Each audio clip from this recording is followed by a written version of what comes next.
اسرار صاحب رحمہ اللہ تعالی میرے روحانی استادوں میں سے ایک استاد ہیں.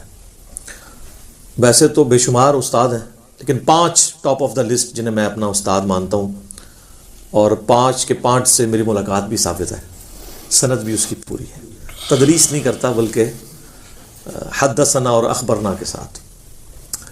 اس میں سب سے پہلے نمبر کے اوپر غلام سود سعیدی صاحب رحمہ اللہ تعالی اہل حدیث تھے. بچپن میں اہل حدیث گھرانے میں پیدا ہوئے لیکن اپنی ینگ ایج میں بریلوی ہو گئے، اور پھر ایسے بریلوی بنے کہ بریلویوں میں پھر ان کے پائے کا کوئی محدث نہیں تھا.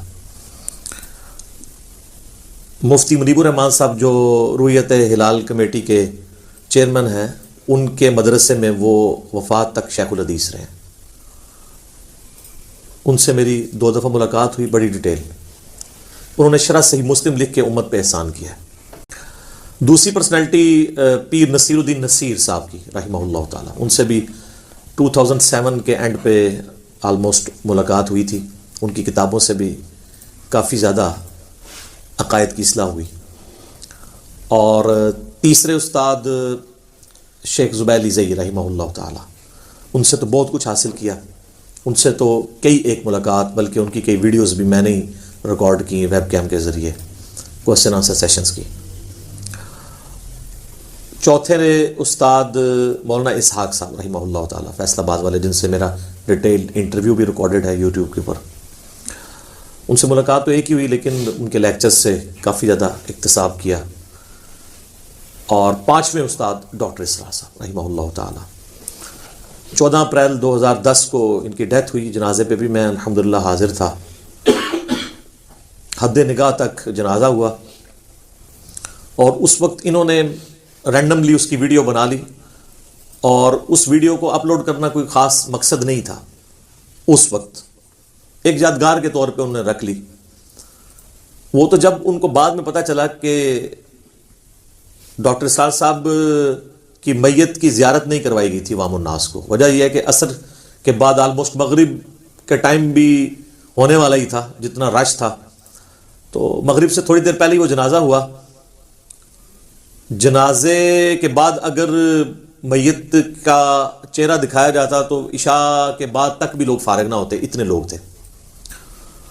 بڑے بڑے علماء بھی شریک تھے، ان میں سے اب کئی لوگ فوت ہو چکے ہیں. قاضی حسین احمد صاحب، مولانا سمیع الحق صاحب، یہ وہ لوگ تھے جو پہلی لائن میں تھے، ابھی دنیا میں نہیں رہے رحمہم اللہ اجمعین.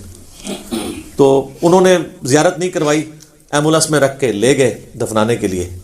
یہ تو بعد میں پھر بات کھلی کہ جی زیارت اس لیے نہیں کروائی گی کہ چہرہ ہی بگڑ گیا تھا. پاکستان کے کلچر کے اندر جب تک کوئی بڑی شخصیت زندہ ہوتی ہے نا، تو اس پہ کبھی قادیانی ہونے کا الزام لگائیں گے، کبھی یہود و نصارہ سے فنڈنگ کا الزام لگائیں گے، کبھی الزام لگائیں گے کسی مدرسے سے نہیں پڑھا ہوا، اور مدرسے سے پڑھا ہو تو کہتے ہیں یہ گمراہ ہے. اور اس کے بعد پھر یہ بھی الزام لگا دیتے ہیں کہ جی اس کے مقاصد کچھ اور ہیں، کوئی نیا فرقہ بنانے آیا ہے. کبھی کہہ دیں گے اس کا استاد کوئی نہیں ہے، اور اس سے بھی بڑھ جائیں گے تو کہیں گے کہ یہ تو عن قریب دعوی نبوت کر دے گا، اور کبھی یہ کہہ دیں گے یہ تو مہدی ہونے کا دعویٰ کر دے گا. اچھا، وہ زندگی میں ان سارے فتنوں سے بچ کے جب موت کے منہ میں چلا جاتا ہے تو اب تو وہ یہ نہیں کہہ سکتے. حالانکہ ہونا چاہیے کہ اس وقت پھر یہ لوگ کہیں کہ ہم لوگ جھوٹ بولتے تھے، ہمارے سارے علماء کذاب تھے اور جھوٹے تھے جنہوں نے کہا یہ مہدی ہونے کا دعویٰ کرے گا، اور ساروں کے اوپر لعنت پڑی ہے یہ جھوٹ بولنے کی وجہ سے. تو بغیر مہدی ہونے کا دعویٰ کیے اور نبوت کا دعویٰ کیے مودودی صاحب بھی چلے گئے دنیا سے، ڈاکٹر اسرار صاحب بھی چلے گئے. تو کم از کم اب اتنی جرت ہونی چاہیے کہ اپنے علماء کے اوپر لعنتیں بھیجے جنہوں نے یہ جھوٹ بولے تھے، کیونکہ قرآن میں تو ہے لعنت اللہ علی الکاذبین، جھوٹوں پہ اللہ کی لعنت ہے. تو اتنا پھر حوصلہ ہونا چاہیے. بلکہ ان لوگوں کو خود ویڈیو پہ آ کے اپنا رجوع ریکارڈ کروانا چاہیے، یا پھر یہ کہہ دیں کہ ہم رجوع تو نہیں ریکارڈ کروانا چاہتے اور ہم اعلانیہ کہتے ہیں کہ ہم لعنتی لوگ ہیں، ہماری شکلیں پہچان لو، تاکہ آنے والے جو علماء ہیں نا ان کو بھی تم پہچان سکو. تو ایسا خیر ہوتا نہیں ہے. تو جب وہ فوت ہو جاتا ہے کوئی اس طرح کا بندہ، پھر وہ کہتے ہیں چہرہ بگڑ گیا تھا. ایکسیڈنٹ میں مر جائے تو وہ کہتے ہیں یہ اللہ کی سزا ملی ہے. ایئر کریش میں مر جائے تو کہتے ہیں سزا ملی ہے. کئی ایک بہانے. تو ڈاکٹر اسرار صاحب کی تو نیچرل ڈیتھ ہوئی ہے، چلتے پھرتے اللہ تعالیٰ نے ان کو اٹھایا، کوئی خاص بیمار بھی نہیں ہوئے.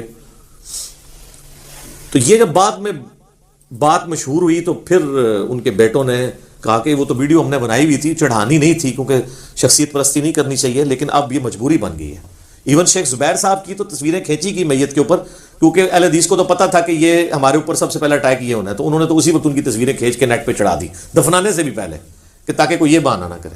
حالانکہ میں کہتا ہوں چہرہ بگڑ بھی جائے یہ کوئی نشانی نہیں ہے۔ اب مجھے بتائیں کہ جو صحابہ کرام طاعون کے مرض میں مرے ہیں تو ان کے جسم پہ پھوڑے نہیں نکلے ہوں گے؟ سعد ابن جو تھے ابو عبیدہ ابن جرح فاتح شام جنگ یرموک میں، ان کی وفات تو طاعون کے مرض میں ہوئی ہے۔ معاذ ابن جبل کی طاعون کے مرض میں ہوئی ہے۔ یزید ابن ابی سفیان کی موت جو ہے وہ طاعون کے مرض میں ہوئی ہے۔ تینوں صحابی ہیں، تو ہم کیا کہیں گے نعوذ باللہ وہ جو ہے وہ ان کے اوپر کوئی عذاب آ گیا تھا؟ ایسا نہیں ہے۔ تو پھر انہوں نے مجبوراً ویڈیو اپلوڈ کی تاکہ لوگ دیکھ لیں جی ہاں جی اب کوئی اور بہانہ بنانا ہے تم نے۔ بلکہ مجھے تو یہاں تک یعنی ان کے گھر والوں سے یہ خبر پتہ چلی ڈاکٹر اسرار صاحب کے کہ ہمیں یہ بڑا فل خطرہ تھا اس بات کا کہ ڈاکٹر صاحب کے چہرہ دکھانے کے دوران ان پہ اٹیک کر کے ان کے جسم کو مست کرنے کی بھی کوشش کی جائے گی۔ کچھ ایسے شرانگیز لوگ بھی اس میں شامل تھے، اور یہاں تک نہیں بلکہ وہ کہتے ہیں ہم نے آلموسٹ 2 ہفتے تک ڈاکٹر اسرار صاحب کی قبر پہ 24 گھنٹے پہرا دیا ہے مختلف شفٹوں کے اندر۔ یہ بھی خطرہ تھا کہ انہیں قبر سے نکال کے کوئی نقصان پہنچانے کی کوشش نہ کرے۔ یہ ہے جناب اسلام کا قلعہ پاکستان۔ میں دعوے سے کہتا ہوں کہ آپ اس طرح کے کسی بندے کو یورپ اور امریکہ میں دفنا دینا تو وہاں پہ کوئی سو کالڈ عاشق رسول اور عاشق صحابہ اور عاشق اہل بیت اور عاشق اولیاء نہیں پیدا ہوگا۔ یہ سارے اتنے ہی واڑ آئے ہیں، جس طرح مزار بھی سارے اتنے ہی آ گئے نا، یہ بھی سارے اتنے ہی آ گئے۔ یہ ہماری گراوٹ کا لیول ہے۔ تو ہم اس موقع پہ یہی کہیں گے کہ انا للہ و انا الیہ راجعون، اللہم اجرنی فی مصیبتی و اخلف لی خیرا منہا۔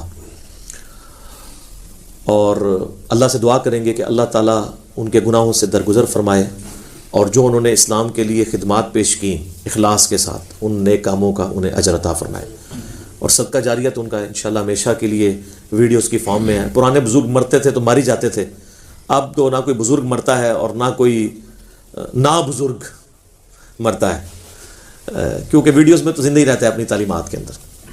مجھے تو آج بھی ڈاکٹر صاحب کے بارے میں پتہ ہی نہیں لگتا کہ وہ فوت ہوئے ہیں یا زندہ ہیں۔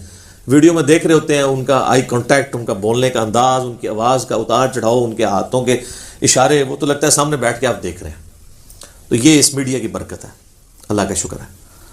تو ہم ان کے لیے دعا گو ہیں، اللہ تعالیٰ ان کے لیے آسانیاں فرمائے آخرت کی زندگی میں، نبی علیہ السلام کا قیامت والے دن جو ہے ساتھ نصیب فرمائے، حوض کوثر پہ مشروب نصیب فرمائے، آپ علیہ السلام کے مبارک جھنڈے تلے جگہ عطا فرمائے، اور جنت الفردوس میں اپنے محبوب صلی اللہ علیہ وآلہ وسلم کا پڑوس عطا فرمائے، اور یہ تمام دعائیں ہم تمام مسلمانوں کے حق میں قبول و منظور فرمائے، آمین ثم آمین۔ اچھا، ڈاکٹر اسرار صاحب سے میرا بے قاعدہ تعارف بچپن سے تھا، کیونکہ ہم کٹر بریلوی خاندان میں پیدا ہوئے، اور جسے وہ کہتے ہیں ٹنا ٹن سنی، کہتے ہیں ٹی ٹی سنی اور پی پی سنی، ایک پلپلا سنی ہوتا ہے، ایک ٹنا ٹن سنی ہوتا ہے۔ خیر اسی کے ٹنا ٹن بھی پلپلے کر دیتے ہیں اللہ کے فضل نال، علمی دلائل نال۔ تو وہ ٹن ٹنا سنی خاندان میں، تو بے قاعدہ تعارف تو ہمیں تھا۔ ہم سے کوئی پوچھتا بھی تھا نا ڈاکٹر اسرار صاحب کے بارے میں تو ہم کہتے تھے وہ نعوذ باللہ ایک مودودی تھا اور یہ اسی کا ایک گمراہ شاگرد، نہ ان کی شکل دیکھی ہوئی، نہ ان کی کوئی ویڈیو دیکھی ہوئی، نہ کوئی کتاب پڑھی ہوئی، کچھ نہیں پتا، بس صرف سن سنا کے سننی، یعنی ٹننی، پڑھ پڑھا کے سننی نہیں۔ باقاعدہ تعارف جو ہوا وہ 2007 میں میرا ہوا، 2007 کے اندر، اور میری زندگی میں ہدایت کا سبب بننے والے لوگوں میں ڈاکٹر اسرار صاحب بھی ٹاپ آف دا لسٹ ان 5 لوگوں میں شامل ہیں جن کا میں نے شروع میں تعارف کروایا۔ غلام سعود سعیدی صاحب، پیر نصیر الدین نصیر صاحب، شیخ زبیر علی زئی صاحب، مولانا اسحاق صاحب اور ڈاکٹر اسرار صاحب، سارے دیکھ لیں دنیا سے جا چکے ہیں، رحمہم اللہ اجمعین، آمین۔ تو کرنا یہ ہوا اللہ کا کہ مارچ 2007 کی بات ہے، مجھے آفس کے کام کے سلسلے میں کراچی جانا پڑا، اور کراچی سے بھی آگے بلوچستان ہم نے جانا تھا، لیکن رات کا ہمارا سٹے کراچی میں تھا، ارلی ان دا مارننگ ہم نے نکلنا تھا، کیونکہ بلوچستان میں آپ کو پتہ ہے اس وقت ابھی بھی حالات ہیں لیکن اب کافی بہتر ہو چکے ہیں، کافی حالات خراب تھے، تو وہ فجر کے وقت سے بھی پہلے وہ جو ہے وہ کانوائے کو ٹریول کرواتے تھے۔ تو آلموسٹ کوئی آپ سمجھ لیں 10-11 بجے ہم لوگ پہنچے اپنے ہاسٹل میں ڈیفنس کراچی کے اندر، مارچ 2007۔ پہلے میں نے ارادہ کیا کہ کمرے میں سو جاؤں، پھر میں نے کہا یار زور کی نماز جماعت سے رہ جائے گی۔ خیر انتظار کیا، جب اذانیں شروع ہوئیں تو میں نے جو وہاں پہ چوکیدار تھا اس سے پوچھا کہ مسجد ہے قریب؟ اب مجھے کوئی ڈاکٹر صاحب کو نہ میں نے دیکھا ہوا ہے، نہ ڈاکٹر صاحب کا کوئی اس طرح کا باقاعدہ تعارف ہے، بے قاعدہ تعارف تو آپ کو میں نے بتا دیا کیا تھا۔